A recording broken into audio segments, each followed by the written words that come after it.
Okay, recording. So without further ado, I'll turn it over to Dean, who will introduce our speaker today. My pleasure to introduce our speaker today, Benita Zahn. Benita is a certified health and wellness coach working with clients at the Capital Cardiology Associates. She spent more than 40 years as a health reporter and news anchor at WNYT in Albany, New York. She covered issues such as wellness, treatment breakthroughs, aging, nutrition, and the latest healthcare trends. Benita's work has taken her around the world and across the USA. She's covered the aftermath of Hurricane Sandy, Hurricane Katrina, the inauguration of President Obama, and both the Republican and national conventions. She continues to produce and host Health Beat, a digital health interview program that posts every Monday and Thursday on WNYT.com and can be heard on the station's podcast. Benita is a contributor to the weekly Live Smart page in the Times Union, the HMRRC Pace Center, and the new magazine 55 Plus Living. Benita also created and co-hosts the podcast Everything Theater. Benita earned her master's and doctorate in bioethics at the Alden March Bioethics Institute at Albany Medical College. She earned her CHWC from the prestigious Well Coaches School of Coaching. She is a member of Actors Equity Association, performs with the Singing Anchors. Benita has won numerous awards for her work, including a New York Emmy, International Radio and Television Award, New York State Broadcasters Award, and has been honored by numerous health organizations. Welcome, Benita. It's a pleasure to be here. I listened to all that, and I'm reminded that I told my husband that when I left News Channel 13 to make sure that I don't overbook myself in this phase of life. And so far, we're doing pretty good together. It gives me the eye, if I start getting a little too busy. Which, my talk was billed about happiness and health. And I want to talk about that. I just want to touch on two other things before I dive right in, because when we were planning this, Ed and Dean both sent me some suggestions, some thoughts about what we could, the direction perhaps I wanted to talk. So I just want to touch on two areas. One was to talk about the press and journalism and my journey through it. And what struck me really just most recently about all that is the flap that Katie Couric has created in her book. She's penned a memoir, and she talks about, in essence, editing RBG, Ruth Bader Ginsburg, and leaving something out of an interview because Katie Couric felt that it would, if she had included it, it would show her in a bad light. We'll put that aside for one sec and go back to the 1960s, the early 60s, when JFK was president. And you can even go back further to when Roosevelt was president and the press corps was male. They routinely, if you will, edited out lifetime experiences. It was known that President Roosevelt had a mistress. It was known, very well known, that Kennedy was a philanderer. But they never even considered using that information in their reporting. It was a different world. It was it was a compact in some regards, I think, that media, rightly or wrongly, had with the folks they were covering.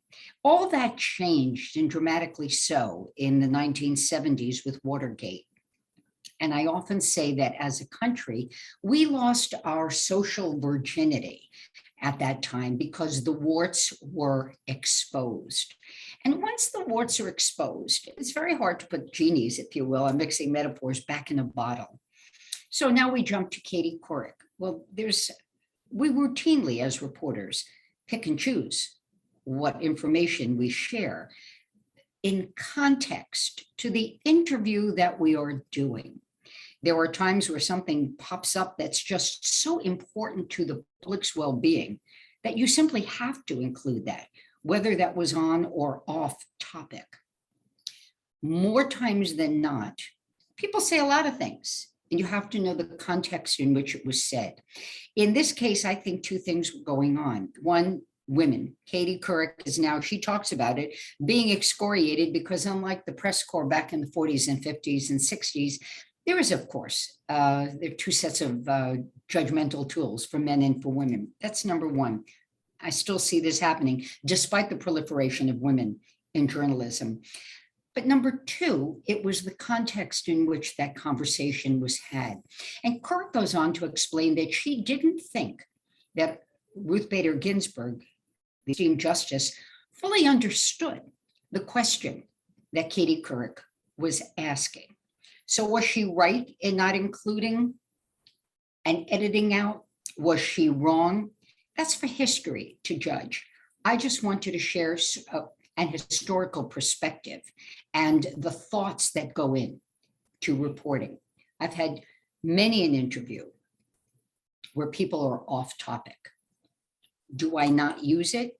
If it's not germane to the story, no. If there's a bombshell, then yes. And the most favorite quote I ever got to use in a story goes back some 25 or so years ago.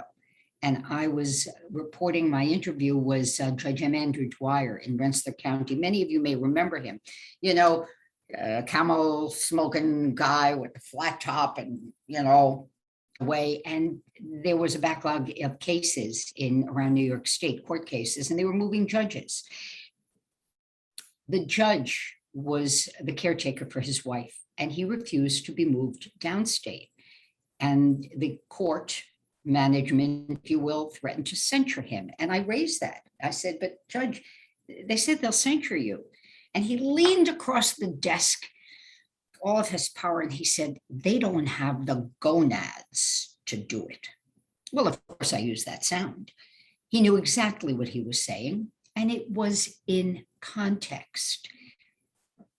He danced around it. If he used that language in some other fashion, I don't know. But in that moment, it was germane to the story.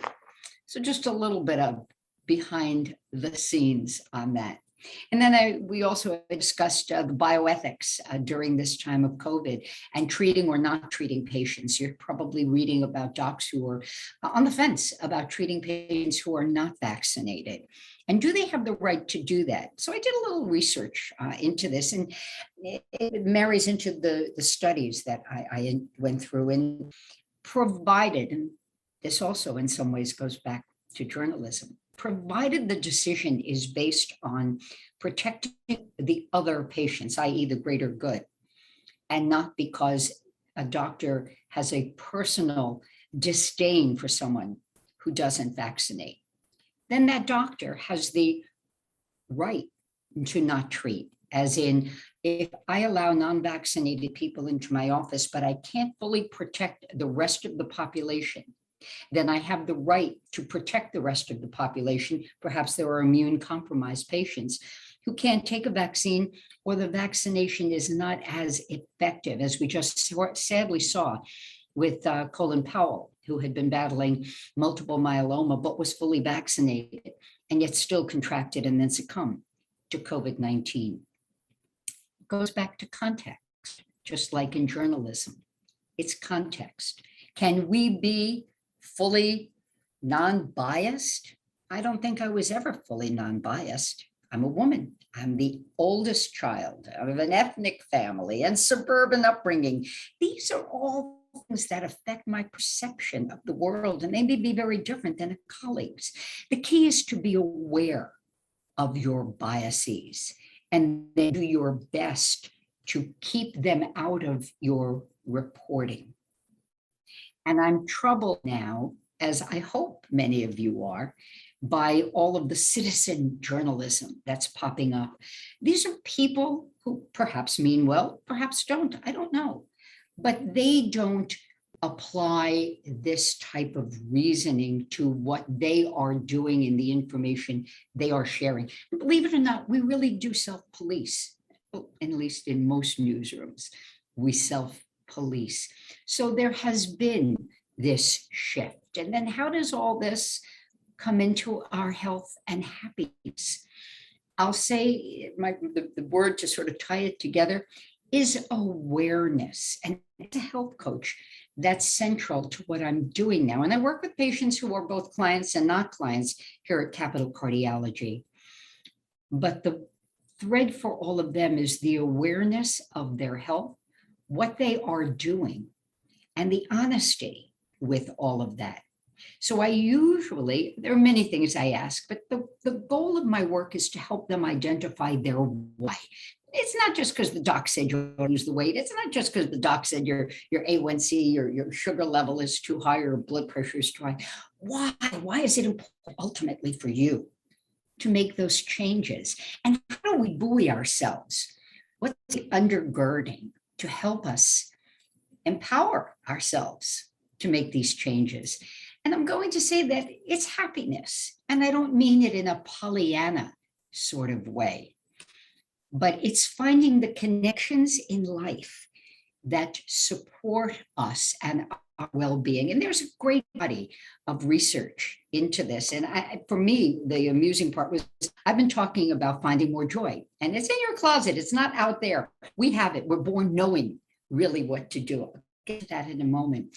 And I've been talking about this for a long time. And you may be familiar with the work of Dr. Martin Seligman at the University of Pennsylvania, who, by the way, is a local fella. He went to the Albany Boys Academy, and I just had the good fortune to chat with him. He was in town speaking at Sage College. And his research is very clear on this, and he's groundbreaking. His research is on this, and that it is about the connections that we have in our lives. And we don't need a whole crowd of people. We need one person with whom we can really talk to, who will get us, who will not, but may hold us accountable, but gets us here.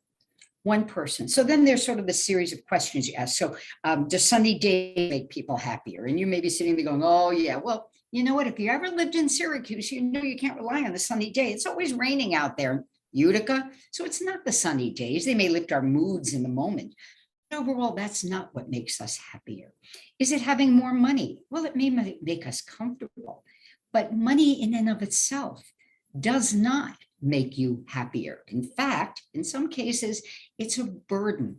The families, what do you do with your kids, and who wants a piece of the action? You may know Craig, oh no, of course, me and names, plays James Bond. And he said that he's not going to leave his money for his children. He wants them to understand the value of making money and how that makes you feel to be empowered in that regard. So then let's see, what else makes people happy? Is it greater education? Not really, although it empowers you to then work with others a little better.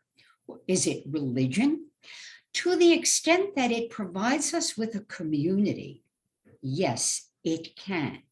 But the bottom line to our happiness, as we start to build up from this, is what I mentioned. It's that communication, it's having the friendship, it's being with someone. So once we start to identify, do we have somebody that is in our lives? And if not, how do we build out that community? And there are opportunities. What do you like doing? What kinds of people do you like being with? We can find them. A friend of mine recently passed, and she had MS, and mobility had become an issue as she aged. And she found a great community online and accessed and interacted with them. She wasn't giving up her privacy, but these were people.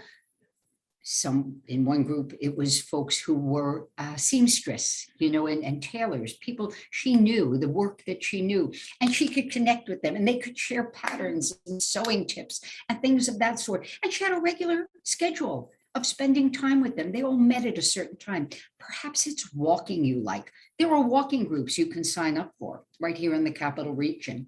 I signed on with one just to see how it was going. Maybe it's a cooking group. It's about being a little creative. And the research is out there that if we are happy, our blood pressure is more likely to be in the normal range. We are better able to control our sugar levels as well. It helps with our emotional resiliency. So very important in this time, and especially in the year that we just come through. And So there is the support for our emotional health. And part of that is always sitting back a moment and evaluating. So I love to ask people, and it's a little funky in this setting, how do you talk to yourself?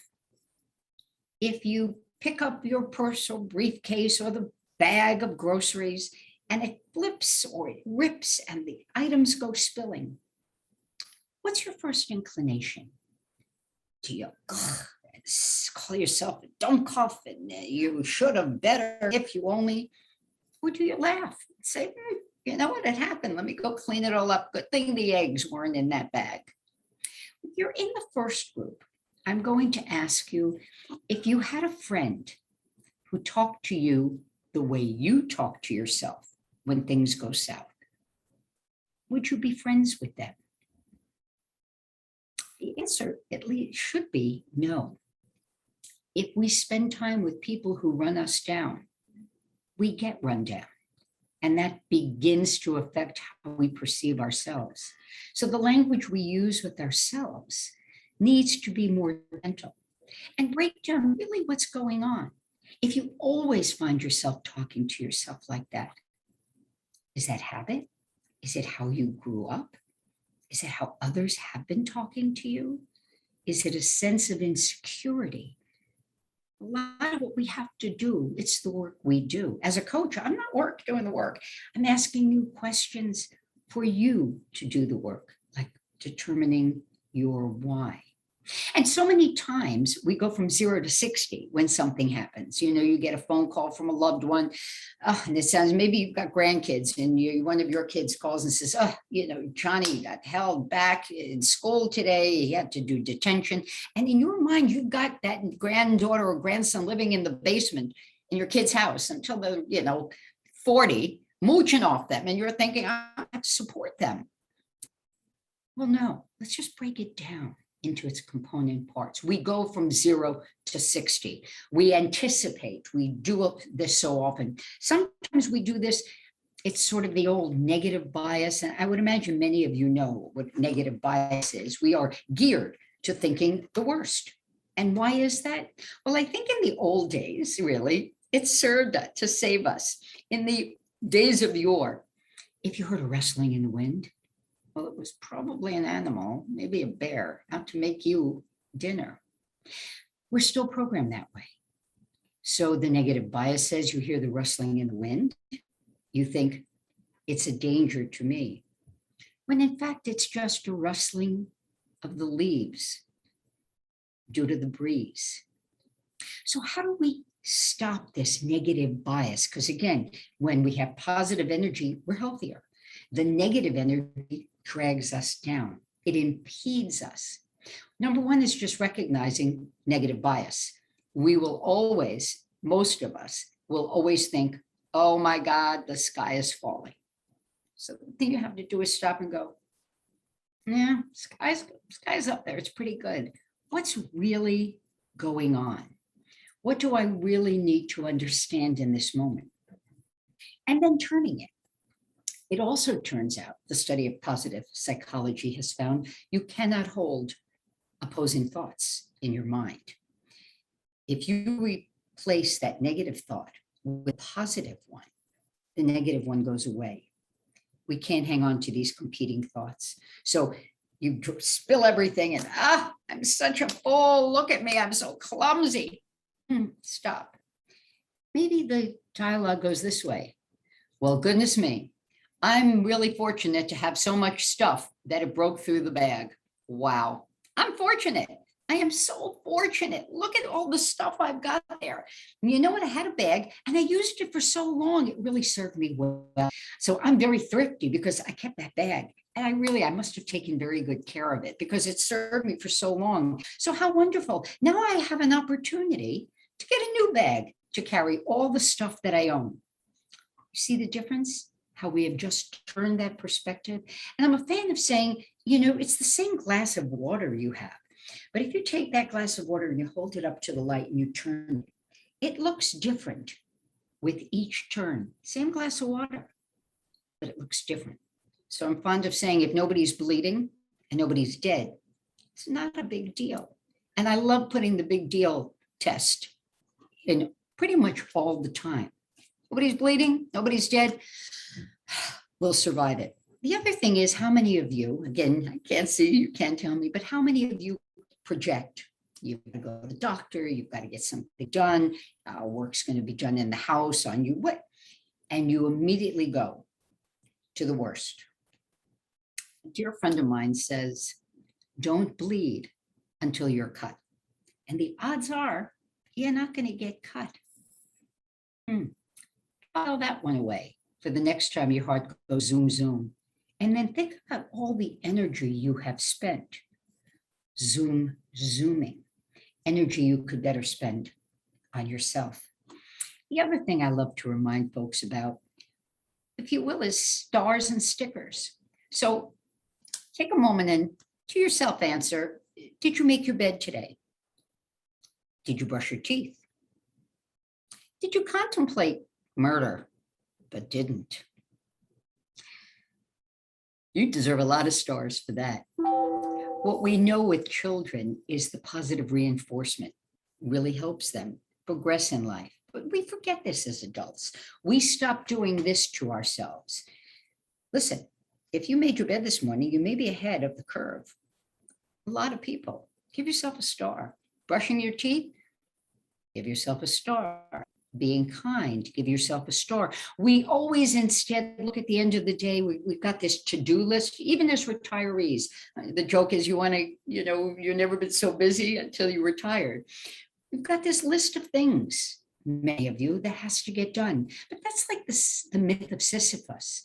Always pushing that up, because the minute you get something done, you're going to put something else on that list. How can you ever get ahead? How about we turn it to the it's done list, i.e., I made my bed, I get the star. I brushed my teeth, I get the star. I did the dishwasher, I get the star. You live in my house, come on, honey, the dishes don't have to go in the sink. They can go right in the dishwasher. You get the star. You get what I'm going after here, correct? So I'm taking a look at the clock, 30, and I'm almost at the 30-minute mark. Would anybody like to start asking questions here? I'm happy to continue. I also, the other question I ask, and again, it's a little hard not seeing all of you, is I ask, how many of you suffer from ADFO? You going, that's always doing for others. Or ECFA, that's everyone else comes first. Think about that for a moment. If you are always doing for others and everyone else comes first, you're running on empty. And when the gas tank says empty, the car doesn't go. So you just go and you fill it up, right? There's no value judgment. But too often we think, if I take the time for me, I'm somehow being selfish, I'm being indulgent. Actually, if you don't take the time to refill your tank, I suggest you're being selfish. By not taking care of you, you can't then do for others in the way that brings you fulfillment and enjoyment. Keep in mind, we have 1,440 minutes in the day. I don't care where you come from. I don't care race, creed, or color. I don't care age, money. You have 1,440 minutes every day. That's it. So how are you going to spend it? In essence, how are you going to get the best seat at the table in your restaurant of life? If you go out for that fancy meal with a loved one, it's a big event, an occasion, and they seat you by the bathroom, by the swinging door, are you going to sit there? Or on this big day, you're going to say, excuse me, but I would like a better seat. Could I sit over there by the window? Some of that takes planning. When you call for the reservation, I want to sit at the window. And some of it is being in the moment and respecting oneself enough to know where you want to be seated. So when you go back to the 1,440 minutes in every day, where do you want to be seated in your life? What seat, what table will fulfill you, will give you the view of the world that you want, that will empower you to do more of what you want. Questions, comments, answers, please. I'd love to hear from you. Talking one way like this without being able to see you is always interesting. Come back here. Dean, or I think we can come back in, and I saw one question. I saw a hand. Chris Walsek has a hand up. Yeah. Can you unmute him, Dean? Yep. Hi, Chris. Chris. Oh, hi. Okay, I just unmuted. Thanks. You can hear me? Yes. Yeah. Benita, I'm sure when you run into clients or patients that within a few minutes, you maybe make a judgment about whether they're morose or sad or happy. Do you believe there's an objective way to measure someone's happiness? No, I really don't. I think that what is happy for one might be just okay for someone else. I think happiness is subjective based on everything we've experienced. And I don't make that judgment with clients. I elicit answers from them. And I go back to that word why, which I don't ask you, why did you do that? Or why didn't you do that? I want to know your why for doing something in terms of your goal in a week or a month or 6 months or a year. We all have to determine that essence. There were some people who come through my doors who ostensibly seem very unhappy, but they'll tell you they're very pleased with their lives. So there is no measuring stick, Chris. There is our perception of how we are doing and the actions that we are taking, do they support or not? Well, I guess that raises a follow-on question. If, like, how do I know I'm getting happier? It's a kind of a philosophical question. Okay, well, you there? Are you there? Yeah. Okay, I tried to make sense. So how do you know if you're happy? Well, let me ask you, do you having more good days or bad days? What is, it's your definition of happy. Are you resilient? When the world throws you lemons, are you making lemonade or are you only seeing sour water? It's your perception. Does this make sense? I lost Yeah. Chris. Hold on. There we go. There you go. He's back. No, So- that makes sense. So it's gonna be subjective, is what I hear you saying, and that makes sense. And I guess no, you're working in a very interesting, very philosophical area, and I guess I'd like some advice in terms of what like, I don't know, is tomorrow a better day than today? That's it's going to be influenced by biases and everything you say there. I think we can train ourselves to, same thing might happen, but we have a happier response to it, I guess. And A more empowered response. I think a lot of us go through lives feeling that the world acts on us. And we think that, and we may allow that. So I would suggest rather identifying your strengths. And I joke, but it's true. We all have a superpower or 2 or 3. And identifying them and then employing them on a daily basis. And in everything we do, mindful is the word that kicks around these days. So let's just say, and from your picture, you look like you're a very healthy weight. Let's say you're carrying an extra 50 pounds. Oh, I can't lose weight. I can never lose weight. Everything I eat goes right to my, gut, right? We've all heard like that. Well, you've decided that. What if you change that paradigm? I can lose weight. I'm going to reorient my eating. Now, let me take a look at what am I having for breakfast? And how about my snacks? And how much water? am I drinking? And what's my dinner? And am I eating late? And by the way, am I getting off the couch and going out for a walk? These are all things you can do. It's about empowerment. And then I talked about community. Do you have a friend, a partner in life? You say, you know what? I want to change my habits. I want to do something else for myself. No pejoratives, right? I am looking to enhance. Can you partner with me? And then the odds of you being successful because you've got that support go up. Again, the research is there on this. Is this making sense, Chris? Is that helping? Yes, yes. Thank you very much. Beautiful insights. All best. Treat yourself kindly. What else? Who else has questions, comments?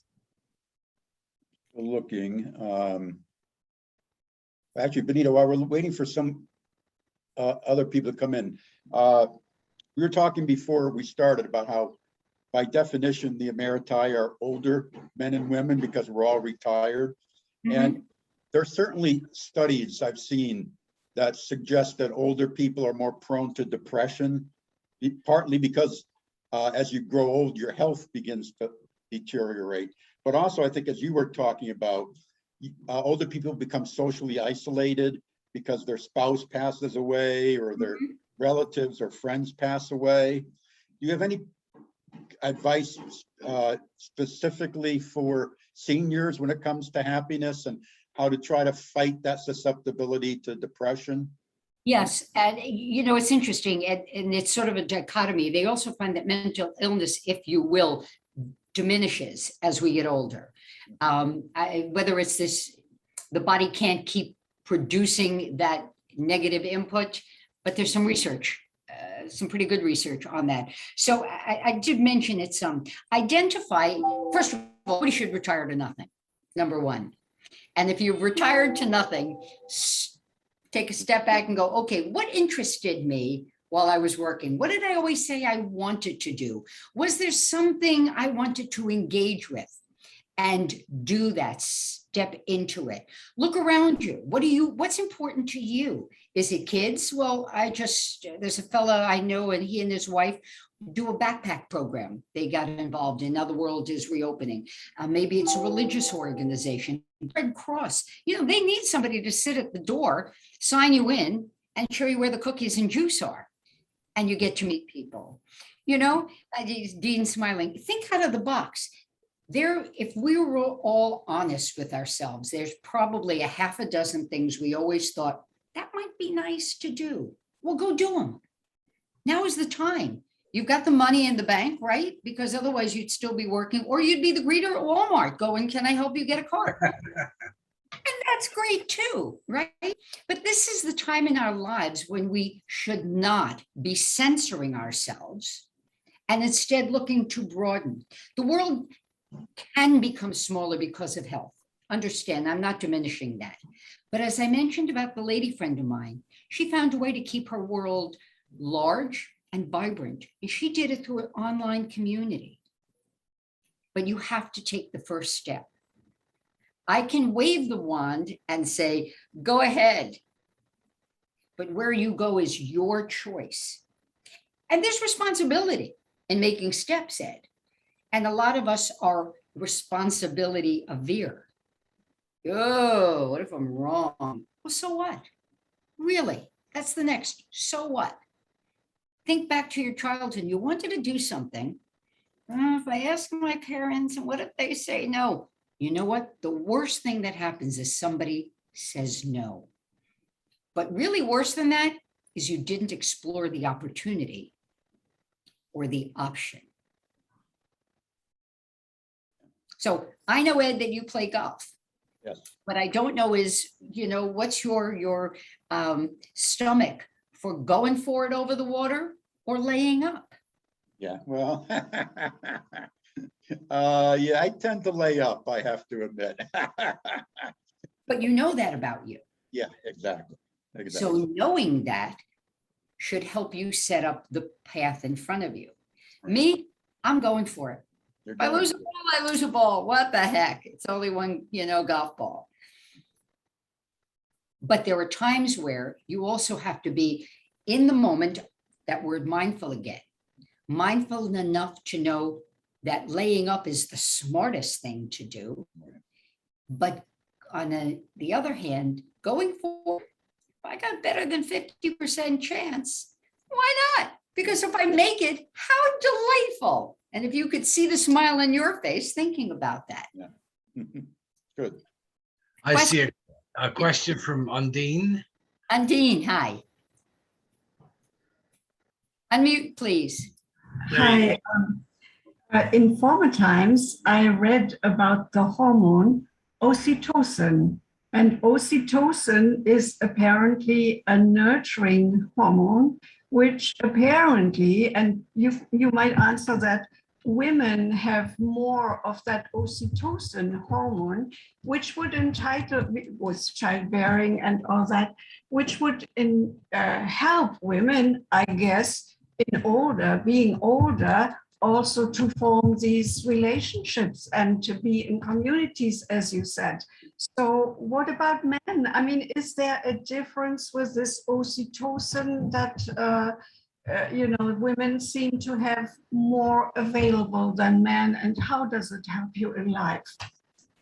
It helps you if you're aware of the fact you're being helped. And what we do with nature and nurture don't have to live apart from each other. Just because the nature is more likely to encourage women to form these bonds than men, doesn't mean that men can't or shouldn't or are unable to. Being aware of the importance of having bonds and being connected is really the key. The awareness of it, the importance to our health, and then acting on it. Thank you.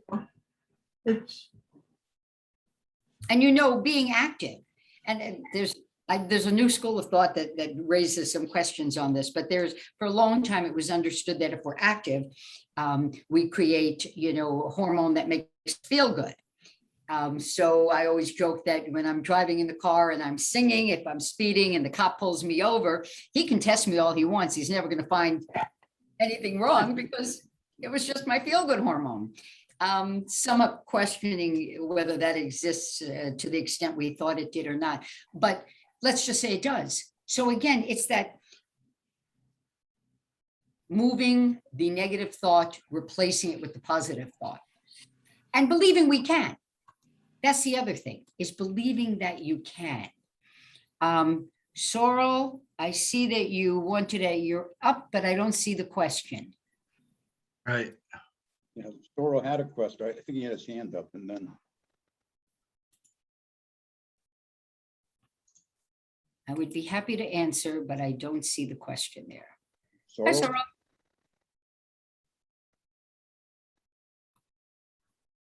Yes, Sorrel. no? are you unmuted? He's unmuted. There you go. Sorrel, you're on. Sorrel, are you there? Well, Sorrel is the stealth commenter. yeah, I guess so. Okay. I thought he had his hand up, but I see somebody in Q&A too, Dean. That's Sorrel, I think. That's Sorrel, yes. Well, we'll keep him, Sorrel will keep you unmuted in case. It's interesting Yeah. because Chris was sort of alluding to it. When I work with people in this role, and again, you don't have to be a patient here. They gave me a lovely office. It's hard to tell in here, but part of it's being open to going on a journey, and that may be, in fact, the first step to knowing that there is a little more. I think about, and people say, well, what do I need a coach for?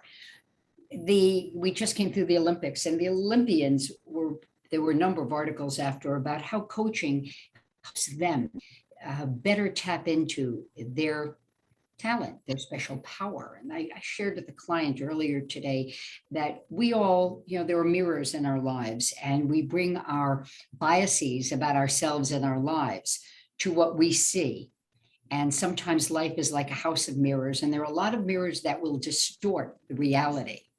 So when you work with someone else, and whether it's with a coach or you're working with, you're turning to a friend, a loved one, someone you care about for support, they're better able to hold up the clear, true mirror so you see who you are and where you are and what your strengths are.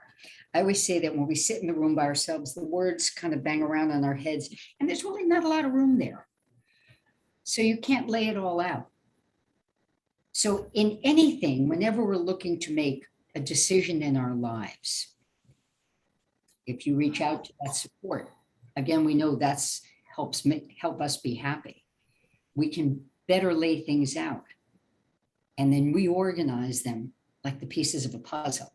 And sometimes you need to go to somebody who doesn't have a dog in the fight to do that, because they're bringing their biases too. Questions, comments? You still have me. Okay. Yeah, we have Benita for about 15 more minutes before her next commitment, but I've got a client. I have actually, Benita, going back to your earlier comments about the ethics of treatment in COVID, you talked about physicians treating non-vaccinated patients. What's your thinking about insurance companies and whether they should deny coverage, at least for COVID hospital, related expenses, if one of their insurees has decided not to get vaccinated? Ethically, I have a problem with that, because that's a business decision. Right. Yeah. That's not for the greater good, unless the insurance company is going to go out and then it can't be there for the greater good. But when the pandemic hit, I stepped back and I said, boy, this was bioethics 101 in the master's program. And the scenario laid out was, you have a pandemic and you've got 100 respirators, but you have 100,000 people who need them. Who gets the respirator? It's one of the classes. And you have to start looking, how are you going to keep a society alive? Well, you need a certain amount of people who have the know-how. So that's a percentage of older people. You need a percentage of people with the strength to rebuild. That's the middle of the pack. But you also need to propagate. You need the youth to keep it vibrant. So now, out of your 100,000, you're going to select 100 to do all that. Which ones do you select? That becomes the thornier issue. But you've now broken it into thirds. So you understand that what's the goal? The goal is to support, propagate, and continue a society. So the insurance company, I would be hard pressed to find the ethical decision not to pay. Unless, again, let me go back. They were on the verge of going out and then they couldn't support anybody.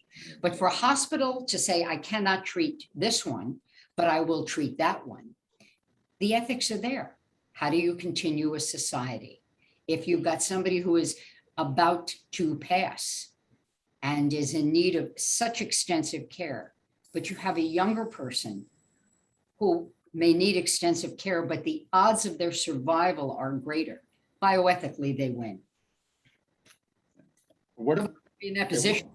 What about an insurance company may be charging someone who's not vaccinated more money, the same way some insurance companies charge smokers more money for coverage? Do you think that's ethical? Relating the premium, relating the premium to the risk. Yeah, but yes, but that's the problem in this is the horse is already out of the barn. At what point does the insurance company get to say, I'm going to charge you more? You've already paid your premium. So with the smoking analogy, you've answered a load of questions. And if smoking is one of them, it puts you in a different group. They raise your rates. But nobody has had the opportunity to ask, did you get vaccinated before you ended up in the hospital? Yeah, I'm just wondering if maybe in the future insurance companies are going to be adding COVID vaccination to their, checklist, along with, smoking and weight and age and, those kinds of things that might dictate They might. what risk group somebody goes into. Yeah. Right. Mhm. Dean, I think I see one more Carol question. Whitaker. Carol, Hi. you have to. Hi, Yeah, Benita. Hi. Hi. All your advice is such good advice. I think we kind of intuitively know that we're supposed to be thinking positively and doing things to create that positivity. But I'm about to retire again. And I retired at 75 from full-time work.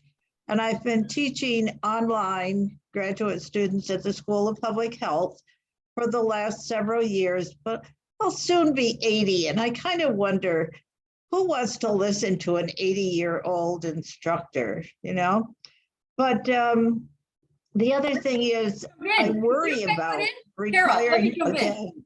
If you've got good info, I want to listen to you. Well, I've always said that it has given me purpose. It's a reason to get up and moving every day because I have students. So I'm already so engaged in community work and volunteering. I don't really want to add anything more into my life, but I'm wondering if that focus on purpose will suddenly be missing. How do I overcome that? Well, how much value do you give to everything else you're doing, Carol? I don't know. I'd have to see whether being, the co-editor of the newsletter for the Emeritus Center has any value. So, or, what I do for the other organizations that I serve on boards for. I guess they give me purpose, but it's not the same as teaching. Mm-hmm. But that doesn't mean it's less than.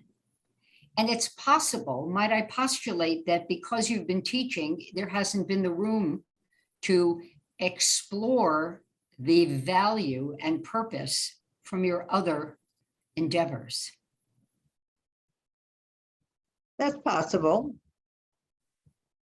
I guess I have to think about it differently rather than in a negative way, think about it in a positive way. Exactly. So you have done all this wonderful teaching. Now you have this additional energy to invest in these other things you're doing that have been bringing you joy. And with this additional energy given to them, you now have the opportunity to better identify the value they bring to your life and the purpose they bring to your life. We have, just remember, 1,440 minutes every day. right. So you're going to take some of those minutes and put them into the other opportunities. And Carol, if you find I that do make my bed every day and I do brush my teeth every few minutes. So I guess I get a lot of stars for that. yes, you do.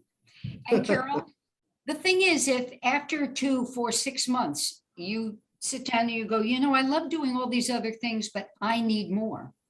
Well, that's it. I'm thinking of teaching English as a second language to newcomers to this area, doing something related to literacy, either childhood literacy or adult literacy.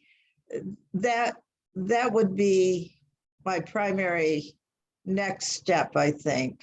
Bravo. Have at it. Thank you. Okay. It's good to hear you, Carol. Thank you. Okay. I've got time for one more. More? I can take another one. I did write to Sorrel and I said, Sorrel couldn't unmute. So I just saw something, he said he was going to pass on this or Right. something. I said, if he wanted, he could write me the question. Okay, It's possible that it got answered. And it was, right. Yeah. either I was so comprehensive or so boring. I'm going with the comprehensive. no, I think it's very thought provoking. You touched on many things that came home for me I retired because I made myself retire at a certain age. Did I want to stop working? Not really. I got a great bit of joy out of that and people I worked with. But I did it because I knew it was time. And then I took care of my spouse for many years before she passed. So now I have found in the last several years repurposing myself, which you've hit on. You have to find things that that you enjoy doing. So I've always had a work list. I enjoy working on the property and the house and everything else. Although I find lately, I get up in the morning and I look at my list and say, nah, I don't feel like doing that. But that's okay. As long as it's okay, it's okay. Exactly. The, You know, there's nothing wrong sometimes just sitting and enjoying and being in the moment. Right. yeah, We give that short shrift. We somehow think we have to be in motion 24/7.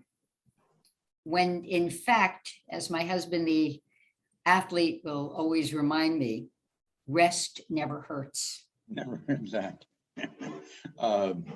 Actually, Benita, I just had a thought pertaining, what kind of training is necessary to become a health and wellness coach? I asked A because lot of hours. much of what you're saying, I'm not a psychologist, but it sounds like cognitive behavioral theory. I think where a psychologist tries to change the way you think and behave so that you're less depressed or less anxious, thinking, constituting your thoughts in a more positive way instead of a negative way, especially like that negative self-talk. I think it's something. So is the training, the psychology part of your training for this? I'll say yes, it's a soft part, but yes, there's a lot of neuroscience that's taught. There's a whole section showing you what part of the brain lights up. And I sat there going, really, do I need to know this? But the truth is, Yeah. And different things trigger different parts of your brain. And so if the flight or fight is over here, but you replace that with a different thought, the volume goes down here and goes up here. And these are laboratory tests and you can see that change. So yeah, but you do the work. And some people choose not to do the work because we all know we like to flip a switch and it all gets fixed. Yeah. But that's not reality. Yeah. Or just take a pill and I'll feel better kind of thing. Right. Yeah. I'm a big fan on to take a moment. Yeah. Take a moment of gratitude. Gratitude journals have gained in popularity. And there's a lot of research, and those of you who taught know that if students take notes with pen and paper, their retention is much greater than if they take notes like this. Same thing with writing. If you write your delight, if you will, it becomes compounded. There was a thing a number of years ago in New York City called the Goddess Project. It was a women's group that got together and they had women putting pen to paper with their wants and their needs and desires. And when we put it on paper, it becomes real. And we give life, we give breath to these things. So as I go back, I always say, you want to go to Hawaii? Well, that's great, but buy the tickets. All the hoping and wishing ain't never going to get you under the palm trees. And it's the same thing in our lives. So Carol identified something she would like to do. So now if Carol goes back and writes down, I will explore teaching English as a second language. I will reach out to groups who do this. I will get the information on this. I will find out how to volunteer. I will look at my calendar to carve out the time to do this. Wow, what a list. She checks them all off. She said, she brushes her teeth. Yep, Carol, bingo, you get the star. But simply saying, I would like to do that. Well, that's great. Now, what are you going to do? Pen to paper, make the plan, and it becomes alive. Okay. Any other questions? Dean, do you see any other questions? Or No, I don't see anything else. No. do you want to add anything, All Dean? your or- time. No, I just wanted to say that it was very thought provoking and Yes. I enjoyed very much listening to you. And I was kind of pleased not to have be distracted by, a PowerPoint presentation. So this was a very positive thing, and I thank you very much. We've enjoyed listening to you. You're very welcome. I hate PowerPoint because most people just read off the screen. That makes no sense. That's true. Okay, Well, thank you all. Everybody be well. And, take a moment, be mindful, be thoughtful, go get it. thank you. Thank And just a reminder, our next webinar is a week from today, right, Dean, the 25th? Correct. Yes. And who's the speaker? Is it from, is it It's Timmer? it's Thomas Groff, the executive director of the Albany Institute of History and Art, and she's going to tell us what's going on there. Great. Okay, so we'll see everybody next week. And again, thank you, Benita. I'll see you at Shaker Ridge sometime. And I'm going for it. And that's, maybe I'll go for it next time instead of lay up. Okay. Bye-bye. Bye-bye. Thank you.